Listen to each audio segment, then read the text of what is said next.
Munchkins. I hope you are doing great. This video, it's gonna be about 10 expressions with para, okay? So first, you are gonna have like every time a picture with all the expressions. Let's check these expressions. We have ser tal para cual, no es para tanto, para empezar, para nada, estar listo para, de aquí para adelante o para abajo o para arriba. And these last three ones are my favorite. Para llevar, para comer aquí y para ir comiendo. Okay, so let's start with ser tal para cual. This is an expression we use when you want to refer to two people is super similar, okay? We use it a little bit more like in a romantic way, but it can be also like for friends or just say that they're similar. So for example, I can say, me encanta viajar y a mi amiga también. Somos tal para cual, okay? So I love to travel and my friend too. So we are so similar, okay? Checking here that the expression, as you see it in the picture, it's ser tal para cual. But then I say somos tal para cual. Somos, okay? Somos tal para cual. So if this is gonna happen because I'm talking about we are, okay? Somos tal para cual. Normally we use it like this because we use it either like for us, like if I'm saying, oh, we're so similar, somos tal para cual. If you wanna use them, for example, oh, a Laura le gusta mucho vestirse elegante y a Leonardo también, son tal para cual. Okay, in this case, I'm talking about Laura and she likes to dress fancy and Leonardo too. So they are so similar. So son tal para cual. In that, I'm not gonna say somos because it's not we, it's they. So I'm gonna use son. Yeah? Remember, this is coming from the verb ser. Siguiente. No es para tanto. This one, it's really good. It's great.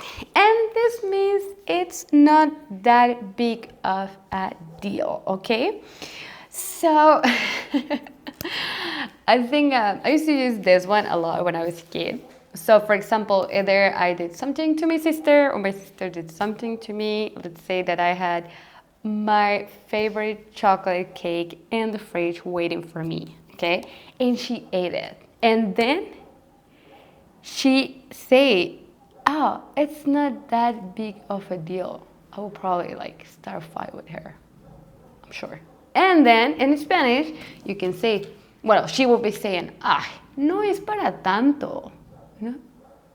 What do you mean? But no, it's not just like the expression, but also you have to give a little bit of like this intonation, like, it's not that big of a deal, okay?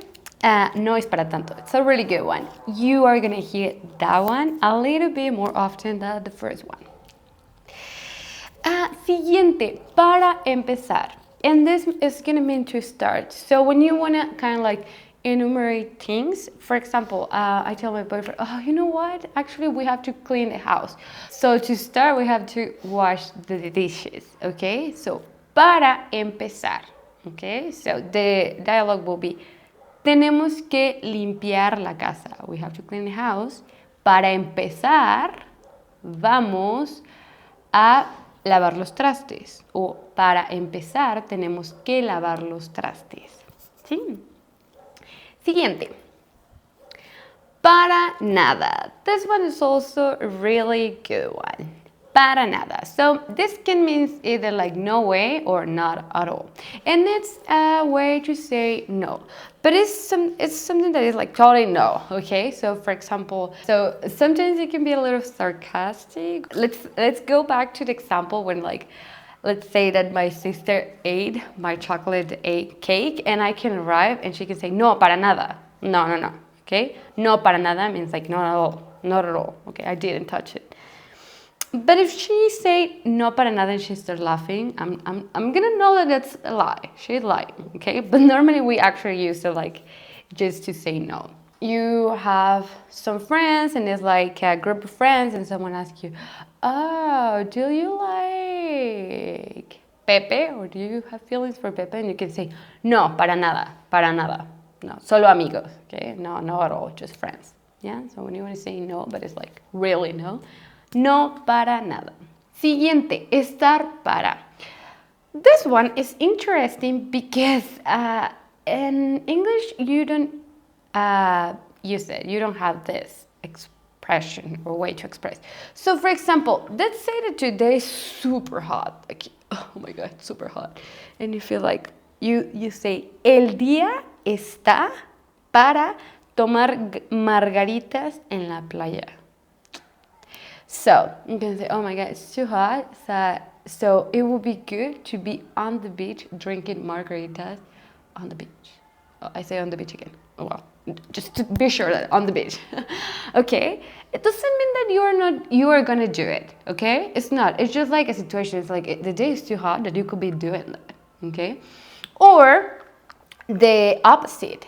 El día está nublado y está lloviendo, o está frío y está lloviendo. El día está para quedarse en casa y ver películas. So, because it's raining outside, because it's cold, I could be staying at home watching movies. It doesn't mean that you're gonna do it. It's just saying that, okay? Because it kind of feels like that. And that's how you can use it. Next one. Siguiente. Estar listo para. You can use it with food. Esta manzana está lista para comerse. So this apple is ready to be eaten. Okay? I know probably you won't use it like that in English, but that's the way that we will say it if you want to translate directly. Okay? Esta manzana está lista para comerse. You can say estoy lista para irnos. So I'm ready to go. Okay? Estoy lista para mañana, so I'm ready for tomorrow, okay? You can even ask someone, so, ¿estás listo para que te recoja? So, are you ready so I can pick you up? Okay? Estar listo para. Siguiente. This one is de aquí para adelante, de aquí para arriba o de aquí para abajo, okay? So, this one, if it's para adelante, is like from now on. Where we live in Oaxaca, we are particular people. So, like, we live in a building and there are 4 apartments.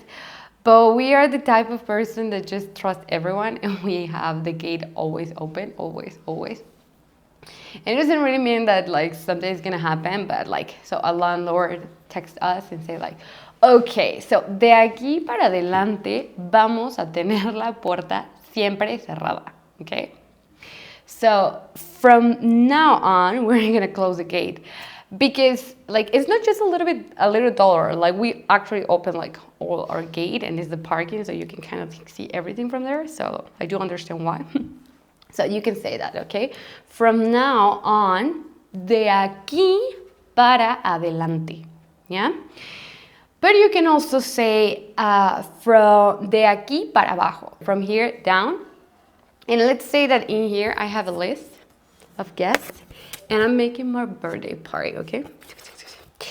And then I have 2 sections, okay? And I'm gonna explain the person who is helping me and I can tell her, de aquí para abajo, los invitados tienen que llegar después de las 8. So from here all the way down, yeah? The guests, they have to arrive after 8, yeah? Or I can do the opposite.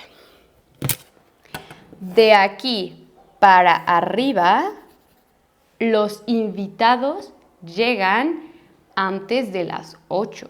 Remember, can be de aquí para adelante. So from now on, de aquí para abajo, from here down, de aquí para arriba, above here, yeah?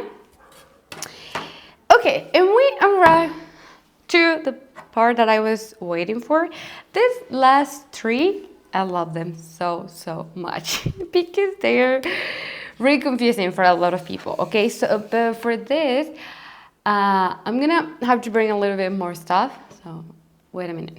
Okay, so the first one is gonna be para llevar. Probably a lot of people already hear this one, but if not, check this out.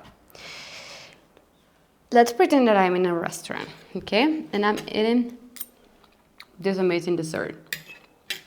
It's so good. But I'm so full, okay? But I don't want to leave it like that. Just leave it there. I want it to go. So, what I'm going to ask the person is going to be, ¿me lo puedes poner para llevar?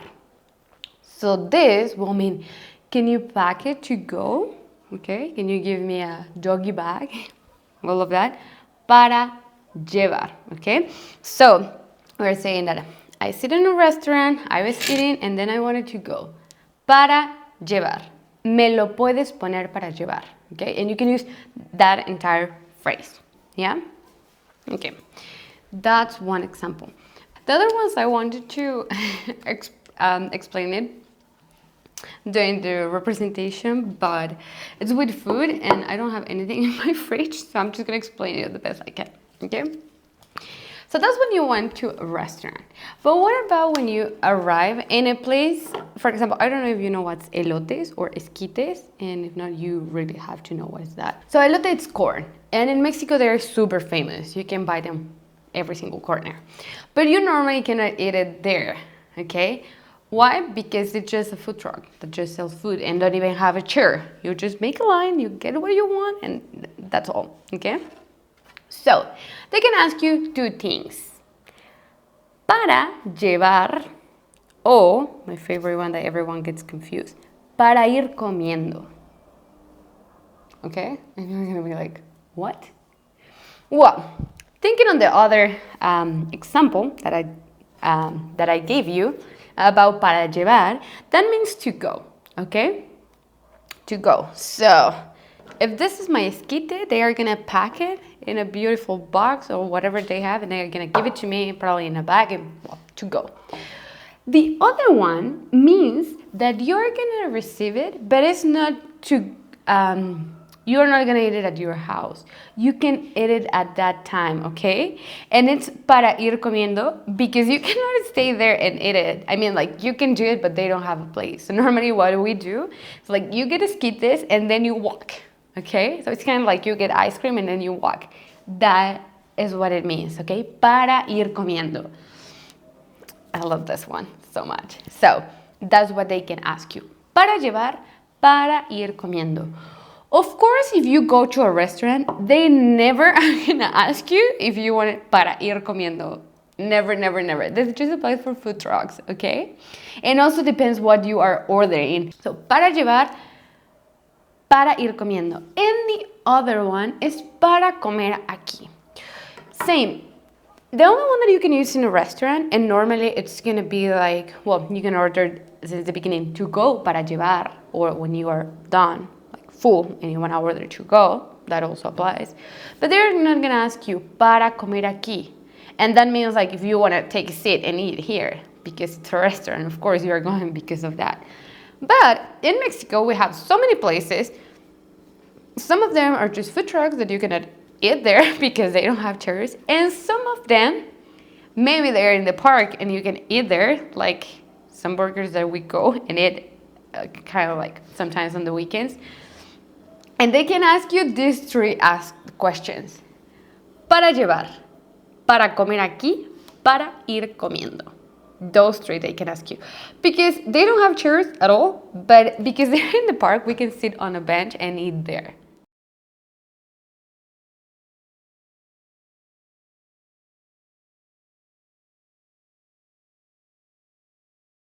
So that will be para comer aquí.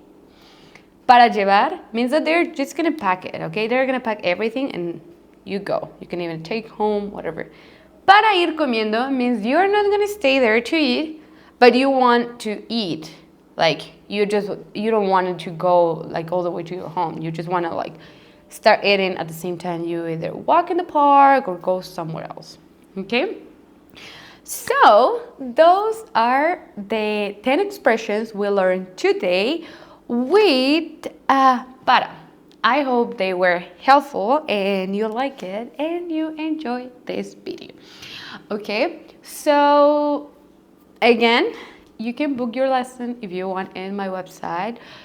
Otherwise, if you don't want to have Spanish lessons, you can also support my channel in the other link, buy me a coffee. And if you click that, you're going to say that actually is buy me a taco, because I'm Mexican, of course. And I think that's all. Please let me know which one of these expressions you hear before, which ones you never heard. And if you like them, if you think you're going to use them, and please, I want to know if someone ever heard the para ir comiendo, because I love that one. So that's all, Munchkins. I will see you in my next video. Ciao!